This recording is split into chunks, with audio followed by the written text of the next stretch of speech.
Hello guys, आप सभी लोगों का भोजपुरी न्यूज बादशाह चैनल में आप सब लोगों का स्वागत है। आपको बताया चले कि पवन सिंह का सॉन्ग, बहुत बड़ा सॉन्ग आने वाला है जो सनी लियोनी के साथ आएगा। इस सॉन्ग को कल से शूटिंग स्टार्ट हो जाएगा। आपको पता चले कि सॉन्ग बहुत अच्छा सॉन्ग है और सॉन्ग में बहुत पैसा लगा है, लगभग 5-6 करोड़ रुपया लगा है। सुनने में आ रहा है कि सॉन्ग में बहुत पैसा लगा है।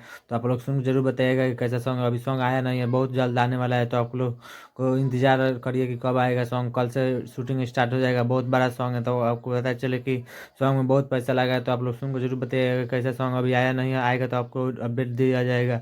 आपको पता चले कि खेसारी लाल यादव का फिल्म अंदाज पोस्ट प्रोडक्शन कंप्लीट हो गया है। तो बहुत जल्द आने वाला है अंदाज फिल्म पे। आपको बताते चले कि इस वक्त बहुत बड़ी खबर सुनने में आ रही है खेसारी लाल यादव का कि पोस्ट प्रोडक्शन कंप्लीट हो गया है, बहुत जल्द आने वाला है। और आप लोग भोजपुरी का कोई भी न्यूज़ जाना चाहते हैं तो भी न्यूज़ जाना चाहते हो तो भोजपुरी न्यूज़ बादशाह चैनल को सब्सक्राइब करके बेल आइकन दबा दीजिए, क्योंकि इस चैनल पर सबसे पहले न्यूज़ मिलता है।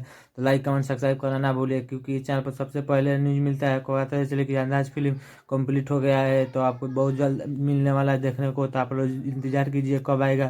तो आपका अगर आपको वीडियो अच्छा लग रहा होगा तो लाइक कमेंट सब्सक्राइब जरूर कीजिएगा, क्योंकि इस चैनल पर आपको सबसे पहले न्यूज़ मिलता है। आपको पता चलिए कि साहिल लाल यादव का अंदाज फिल्म कंप्लीट हो गया है। तो अगर आप लोग कोई भी न्यूज़ जानना चाहते हो तो मेरे चैनल को लाइक कमेंट सब्सक्राइब कर दीजिए, क्योंकि इस चैनल पर लेटेस्ट न्यूज़ मिलता है। तो धन्यवाद गाइज, आप लोगों का यहाँ तक वीडियो देखने के लिए बहुत बहुत धन्यवाद। अगर आपको वीडियो अच्छा लगे तो लाइक कमेंट सब्सक्राइब कर दीजिए। Bye bye guys.